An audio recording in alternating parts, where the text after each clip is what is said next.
Match শেষে কান্নায় ভেঙে পড়লেন হামজা চৌধুরী ও ফাহমিদুল রাম। মাত্র 1 গোলের ব্যবধানে জেবুলে হংকংয়ের কাছে ডুবল বাংলাদেশ। প্রিয় দর্শক, এএফসি এশিয়ান কাপ কোয়ালিফায়ার ম্যাচে হংকংয়ের বিপক্ষে খেলতে নামে বাংলাদেশ। আর এই ম্যাচে মাঠে নেমে শুরুতেই হামজার ফ্রি কিকে অবিশ্বাস্য গোলে দারুণ শুরু পায় বাংলাদেশ। তবে সেই বাংলাদেশ যেন মাঝে বাজে খেললেও শেষ মুহূর্তে বাংলাদেশি সমর্থকদেরকে উল্লাসে মাতিয়ে তুলেছিল। কিন্তু শেষ পর্যন্ত বাংলার বুকে হংকংয়ের সমর্থকদের উল্লাস। মাঠে নেমে ম্যাচের 13তম মিনিটে ডি বক্সের ঠিক বাইরে থেকে হামজা চৌধুরীর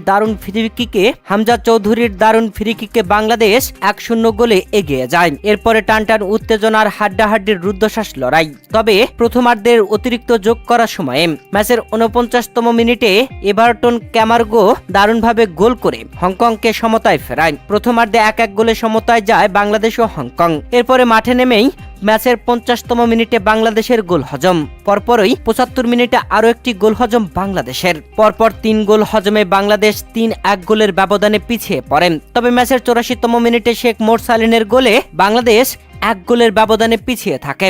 এরপরে ম্যাচের একদম অন্তিম সময়ে 90 মিনিট পার হবার পরে অতিরিক্ত যোগ করা মিনিটের 9তম মিনিটে শামিদ সমো গোল করে বাংলাদেশকে সমতায় ফেরান। বাংলাদেশি সমর্থকেরা উল্লাসে মেতে ওঠে। তবে সেই উল্লাস আর বেশিক্ষণ ধরে রাখতে পারল না, যেখানে রাফায়েল মার্কিউস ম্যাচের একদম শেষ মুহূর্তে অতিরিক্ত যোগ করার সময়ের 11তম মিনিটে গোল করে হংকংকে 1 গোলের ব্যবধানে এগিয়ে নেয়। 4-3 গোলের ব্যবধানে পিছিয়ে বাংলাদেশ। আর শেষ পর্যন্ত এই 1 গোল পরিশোধ করতে পারেনি বাংলাদেশ, হেরে যায় বাংলাদেশ।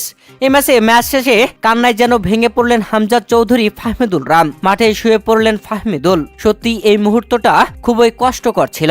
বাংলাদেশ যে লড়াইটা করেছে তা ছিল অসাধারণ। তবে অন্তিম সময়ে গোলরক্ষক মিতুল মার্মা বুদ্ধিহীনতার পরিচয় দিয়েছেন। তিনি খারাপ গোলকিপার সেটা বলছিলাম, তবে একটু বুদ্ধি দিয়ে তিনি গোলকিপিং করলেই বাংলাদেশ এই ম্যাচটা ড্র করত। প্রিয় দর্শক, হংকংয়ের বিপক্ষে এই ম্যাচ হেরে এএফসি এশিয়ান কাপ কোয়ালিফায়ারের গ্রুপ পর্বে বাংলাদেশ গ্রুপ সি থেকে একদম তলানিতে নেমে গেল। সত্যি এই ম্যাচ শেষে বাংলাদেশি সমর্থকরা রীতিমতো কান্নায় ভেঙে পড়েছেন। আর শেষ মুহূর্তে এমন গোলে ম্যাচ হেরে হামজা চৌধুরীর চেহারার দিকে তাকানোই যাচ্ছিল না। হামজা চৌধুরীর দিকে ক্যামেরা ধরতে বাংলাদেশি সমর্থকেরা যেন আরো বেশি কষ্ট পেয়েছেন।